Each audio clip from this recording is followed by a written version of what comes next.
planning to fail to plan. Today's actually an interesting day. After the 1 rep max, I've decided to do a little contrast training.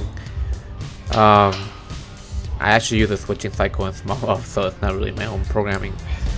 But the whole purpose of that is kind of a taper, but not a full taper. It's just a little different things.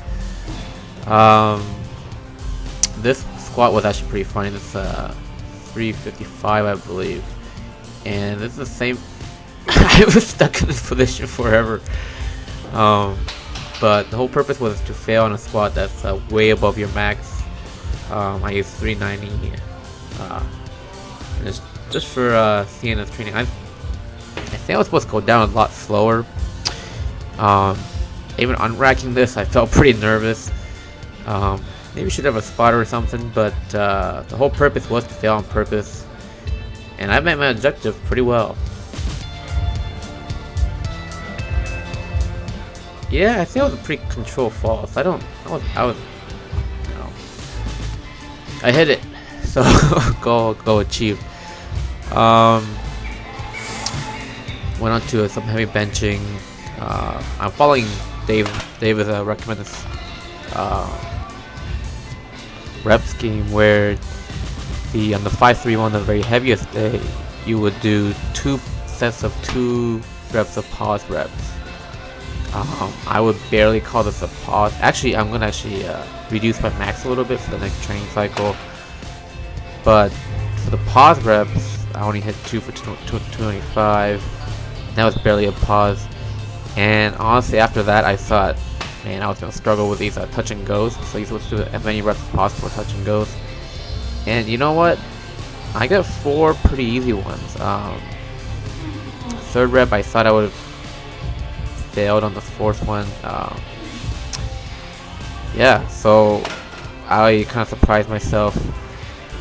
I actually ended up doing walking lunges right before this, about 1/5 of a mile. And that 1/5 of a mile felt like I drank a 5th of McCormick. Those of you know, in the lower tiered vodka list, 5th McCormick is not good for your brain. Anyways, I did film myself with all the slingshot work, and I am putting the slingshot work back into the heavy bench press days. I am pausing all the reps. Today's a heaviest day, so I'm gonna do 3x3.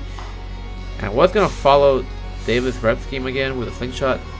He said to add 5 pounds each, and I ended up adding 5 pounds on each side each. Asian not good at math. So I ended up adding 10 pounds on each side.